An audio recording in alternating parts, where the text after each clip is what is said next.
be done by those with a much better understanding than I. Anyone who rises to this challenge has my blessing.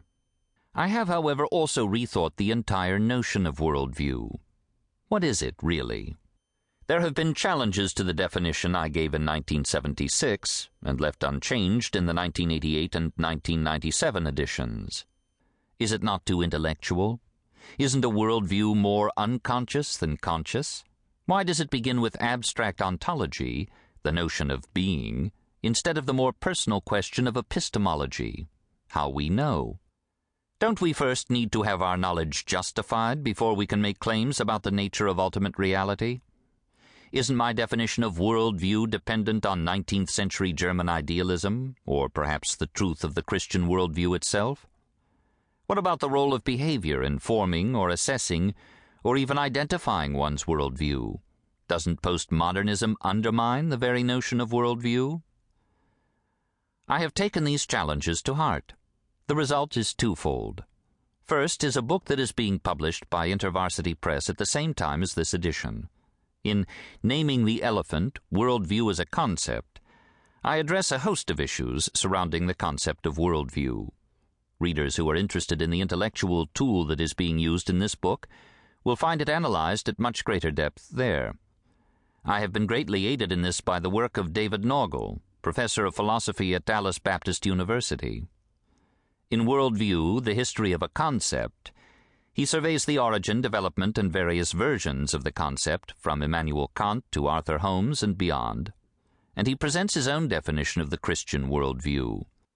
It is his identification of worldview with the biblical notion of the heart that has spawned my own revised definition, which appears in Chapter 1 of the present book.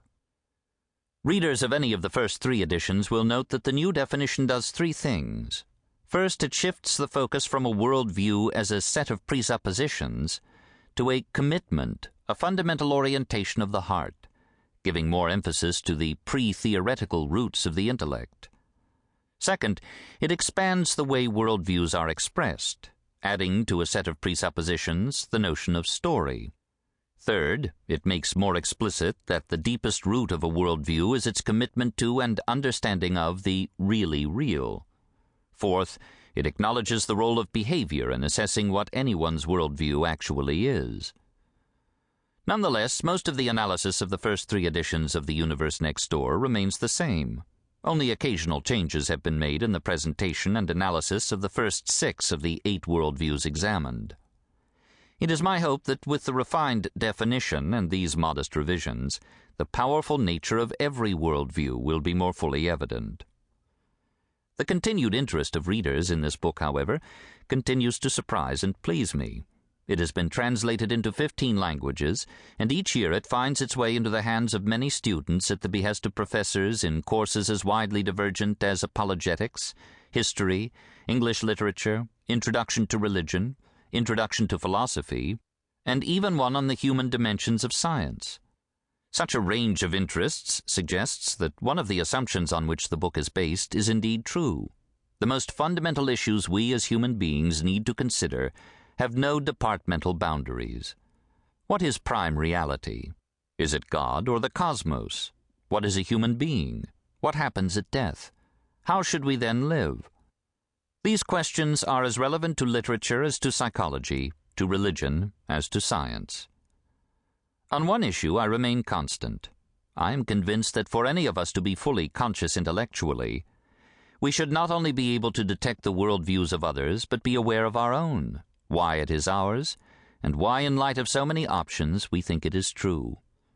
I can only hope that this book becomes a stepping stone for others toward their self-conscious development and justification of their own worldview. In addition to the many acknowledgments contained in the footnotes, I would especially like to thank C. Stephen Board, who many years ago invited me to present much of this material in lecture form at the Christian Study Project, sponsored by InterVarsity Christian Fellowship and held at Cedar Campus in Michigan. He and Thomas Trevethan, also on the staff of that program, have given excellent counsel in the development of the material and in the continued critique of my worldview thinking since the first publication of this book. Other friends who have read the manuscript and helped polish some of the rough edges are C. Stephen Evans, who contributed the section on Marxism, Os Guinness,